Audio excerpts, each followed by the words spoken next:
My wife's sister is helping to destroy her health and I don't know what to do. I'm married to Nancy. My wife has several medical issues which are quite severe and prevent her from working. For the last 15 years I've been her carer. During this time I'm also self-employed running my own business and basically a single parent to our 14-year-old son. On top of this 100% of household chores are my responsibility.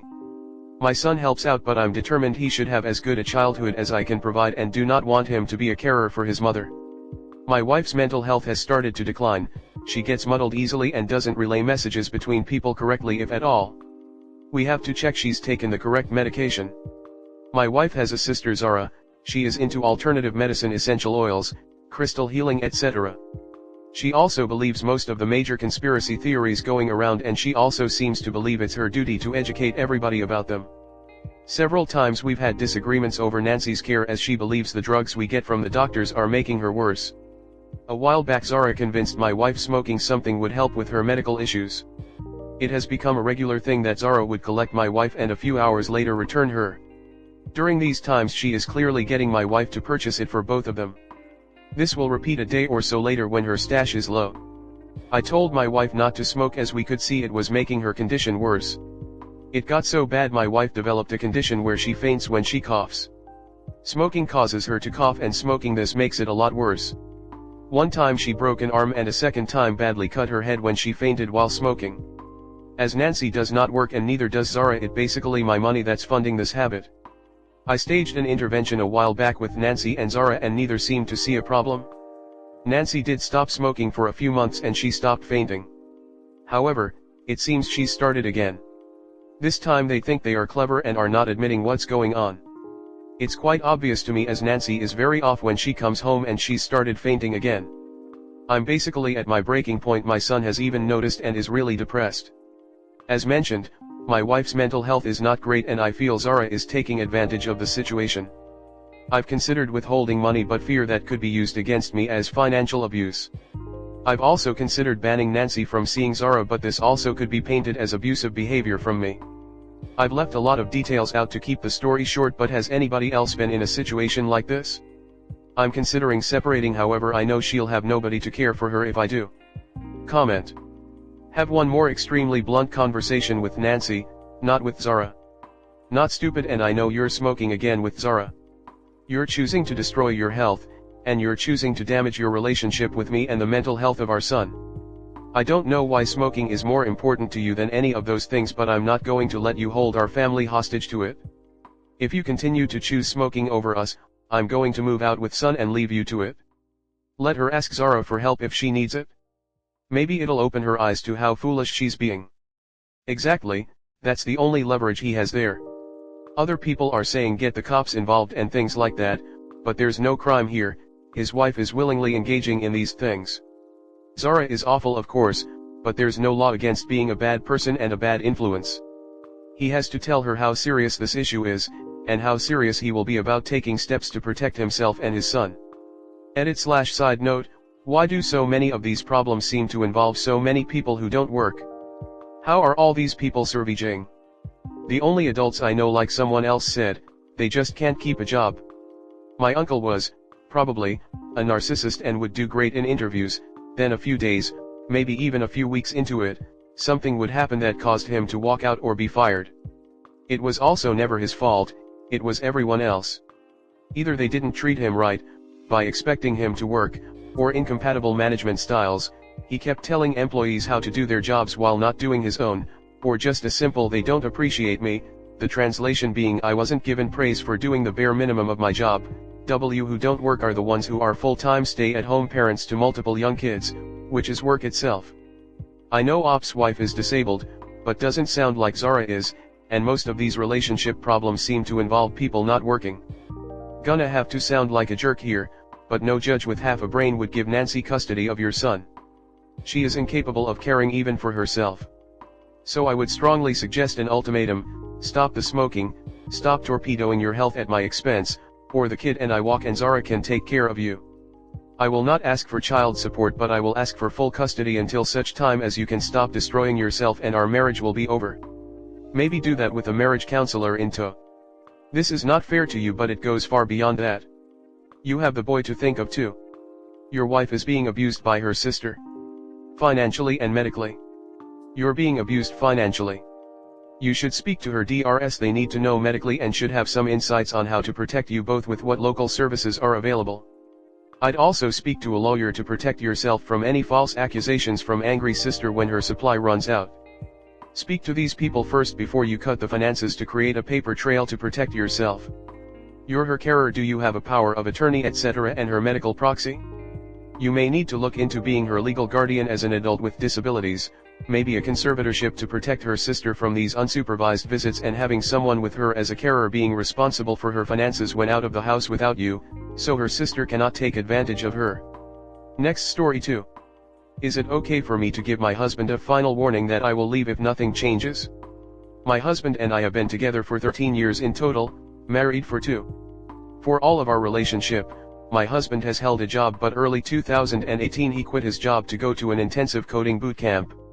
It should have taken only about 6 months to go through all of it, but because he dragged his feet about taking care of things every step of the process, he was unemployed for a full year before landing another job. He worked that job for about 10 months, and then quit without telling me January 2020. He has been unemployed since then. He decided to go back to college to try and finish his bachelor's instead, but this turned into argument after argument where I felt like he wasn't taking it seriously. I saw him put maybe 5 hours of work a week if that into school and also not taking care of anything around the house. He eventually quit school in October 2021, and has been a complete need for coming up on 2 years now. Meanwhile I have been working full-time supporting both of us for the majority of the past 5 years. I got married to him because we've been together forever, and for the majority of our relationship, especially at the beginning, I would have called him the more responsible one of the two of us. I just feel like if he could get past whatever mental block he has, I would get the man back that I had before 2018. But obviously it's not happening. I can't count how many serious conversations he and I have had where he'll start doing more around the house for like a week before going back to doing nothing. He insists he's not depressed. We had a huge blow-up fight 3 weeks ago where I told him that I can't do this forever. He told me 3 times at the end of that fight he would find a job. Well, 3 weeks later and he has done absolutely 0 things to work on finding a job. I don't think he's spent 1 second on it. The first week after the argument he did spend way more time doing things around the house, but on this 3rd week I think he's spent a grand total of like 30 minutes of doing things around the house. As I'm writing this post, he's been sleeping in bed the whole day while I WFH. It's like if I'm not mad at him, taking care of things doesn't even enter his mind. I'm constantly stressed every single day thinking about this. I'm at the end of my patience, which I feel like I have been excessively more patient than anyone else would be in this situation. Yet he makes it out like I'm unreasonable to be mad at him or have a problem with this. I feel like waking him up and telling him this is the final warning about finding a job.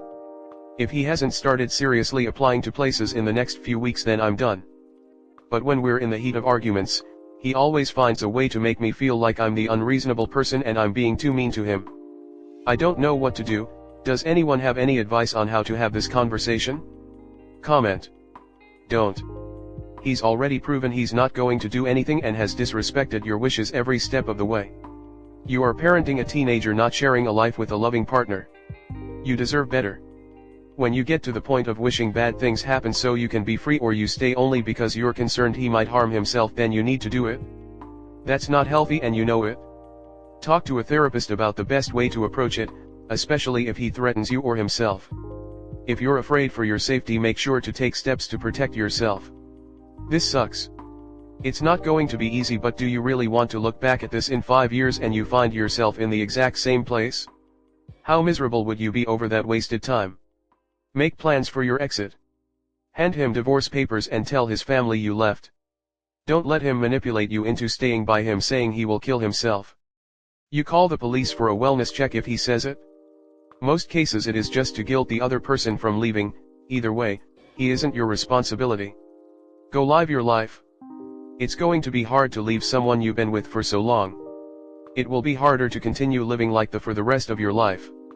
Inform his family about it / share your worries about him killing himself so they can offer support / you don't have to worry as people know about it. A therapist for you might be good just to talk things out.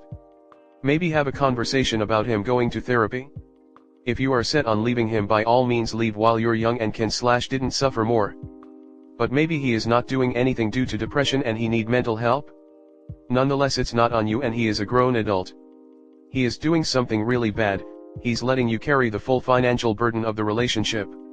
He doesn't work yet, does not help out with household chores, what's he doing all day? My guess is gaming. There is no excuse for any of this.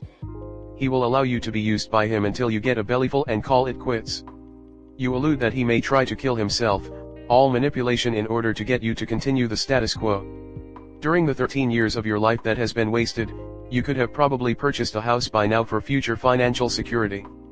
You could have been on many nice trips if you had a financially contributing partner.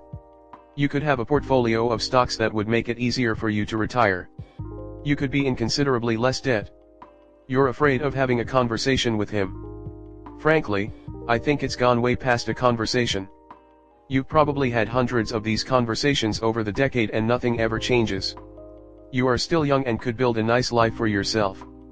Necessity is the mother of invention. If you divorce and quit subsidizing him, watch how fast he finds employment. I think you should stop having this fight with him and start getting your things in order. If you haven't already, you should start seeing a therapist to help you build up the strength to do what you need to do. Enlist their help in breaking the news to him when you're ready to bounce. Consult with a divorce attorney and begin to take the steps to leave. Don't tell him, just do it. Once all your ducks are in a row, bring him to the therapist, break the news, and get the hell out of there. Maybe have some friends or family on standby to help you or him to move out. He has shown that not only is he unwilling to change his behavior, his go-to response to any kind of accountability is to turn the situation around to make you look like the odd. You don't deserve that kind of BS. If he threatens self-harm, take him seriously and call 911 to report his threats. He'll get 72 hours in a mental health facility that will ensure his safety from self-harm. You'll get 72 hours to either move yourself out, or move his shit out and change the locks. Finally, if he does ever harm himself and blame you before he exits, please remember that you are not responsible for his choices. A marriage is a partnership. He is not being your partner and he hasn't for years. That is his choice too. You've already learned that you can't make him choose to be in this with you. It's time to let go and move on. You need to walk out and start working on codependency and boundaries ASAP. It sounds like you haven't just been responsible for finances, household, and emotional labor. It sounds like he's made you responsible for keeping him alive and stable. Not okay. You are not responsible for how he feels. Unless you're an evil genius, you aren't making him feel anything. He feels some type of way and it's up to him to deal with those feelings. It's up to him to stay alive. You can't keep him from self-harm either, no matter how hard you try. Please take it from me. I've been there. He didn't need to quit his job to then go into a bachelor degree. Plenty of people do it part-time while they work full-time. I mean, it's a lot of excuses and now he's been unemployed for a long time and nothing to show in terms of credentials. You are okay with final warning or just no warning and going for divorce. You are waiting for him to be the person he was, or you thought he was, 13 years ago, but he has not been that person for at least 5 years.